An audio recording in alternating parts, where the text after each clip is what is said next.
Shalom saudaraku, senang bertemu kembali dalam renungan harian ini.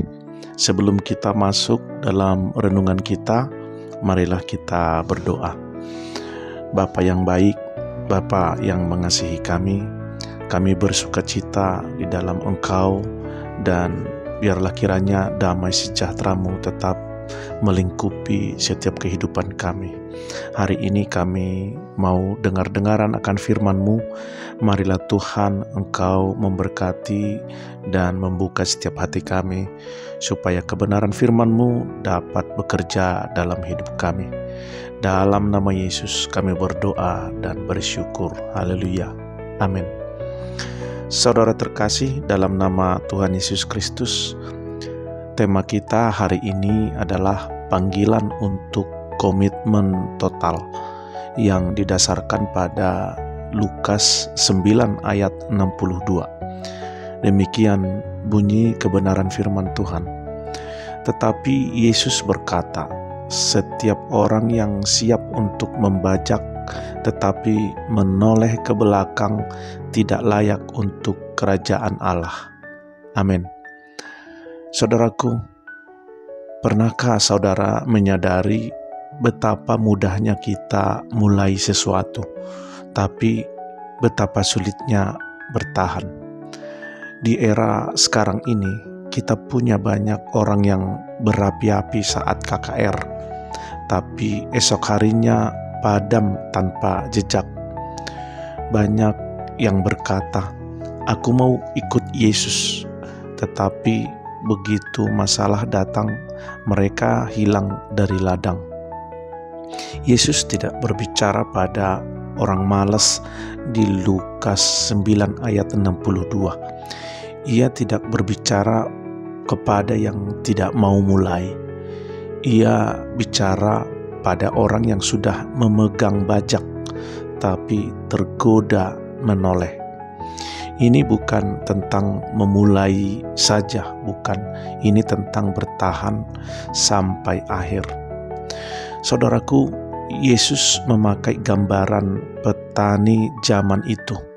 Siapa yang memegang bajak dan menoleh ke belakang tidak layak. Mengapa?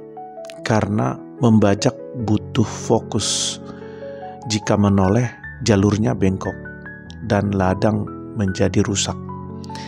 Yesus mengajar iman bukan tentang emosi sesaat, tetapi arah hidup yang ditentukan dengan fokus, komitmen, dan ketekunan.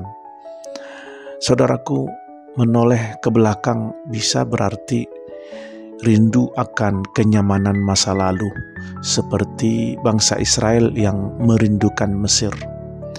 Tidak tahan dengan proses pemuritan yang keras, terpikat lagi oleh dosa lama yang dulu ditinggalkan, ragu akan janji Tuhan dan mulai bertanya, masihkah ini layak dijalani? Menoleh sama dengan kehilangan arah. Menoleh sama dengan membuka celah bagi iblis untuk menipu dan menghancurkan komitmen. Saudaraku, ada kisah nyata dari Tiongkok. Tahun 1994, seorang wanita Kristen bernama Sister Yunlan hidup di daerah pedesaan Tiongkok. Ia menjadi pemimpin persekutuan bawah tanah. Di tengah ancaman pemerintah yang melarang gereja-gereja rumah. Suatu malam, setelah sahabat terdekatnya ditangkap dan disiksa karena melayani, ia berkata dalam doanya, "Tuhan, apakah aku harus berhenti? Apakah semua ini sia-sia?" Tapi dalam malam penuh air mata itu, ia teringat ayat ini, "Siapa yang memegang bajak dan menoleh ke belakang tidak layak untuk kerajaan Allah." Ia menangis bukan karena takut, tapi karena tahu bajak sudah di tangan. Aku tidak akan melepaskannya. Hari ini, puluhan tahun kemudian, ribuan orang bertobat lewat pelayanannya. ia tetap membajak meski ladang itu berduri dan penuh air mata. Saudaraku, Yesus tidak pernah memanggil kita hanya untuk berjalan separuh. Ia tidak cari relawan, ia cari prajurit, petani, pelayan yang mau menyelesaikan ladang. Dan kabar baiknya, Yesus sendiri tidak pernah menoleh ke belakang. Ia terus memikul salib, meski dicaci, difitnah, diludahi, ia tetap maju karena cintanya kepada kita. Saudaraku, bagaimana menjaga komitmen di jalan yang berat? Yang pertama, jangan percaya godaan masa lalu.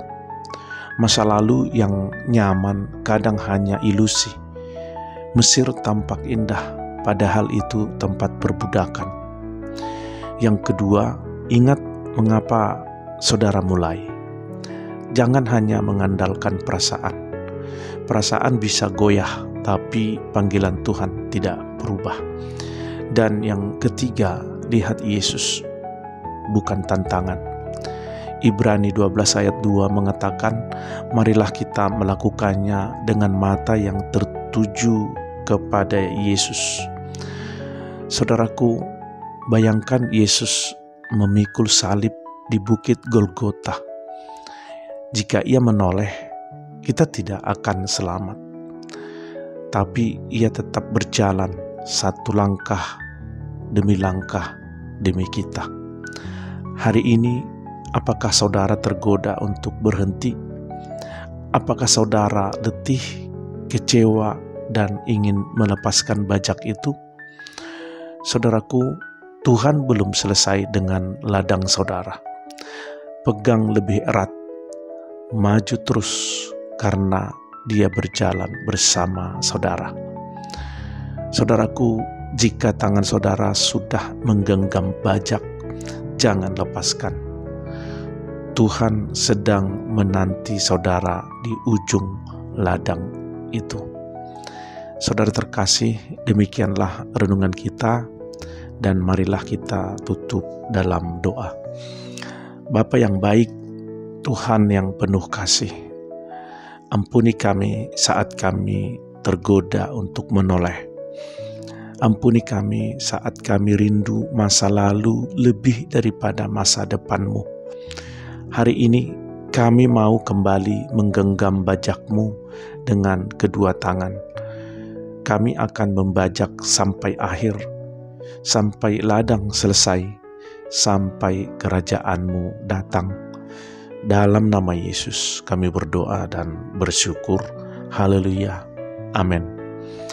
Saudara terkasih, dalam nama Tuhan Yesus Kristus, demikianlah renungan kita hari ini. Biarlah renungan ini menjadi berkat bagi saudara terkasih, dan sampai bertemu kembali dalam renungan harian berikutnya. Haleluya.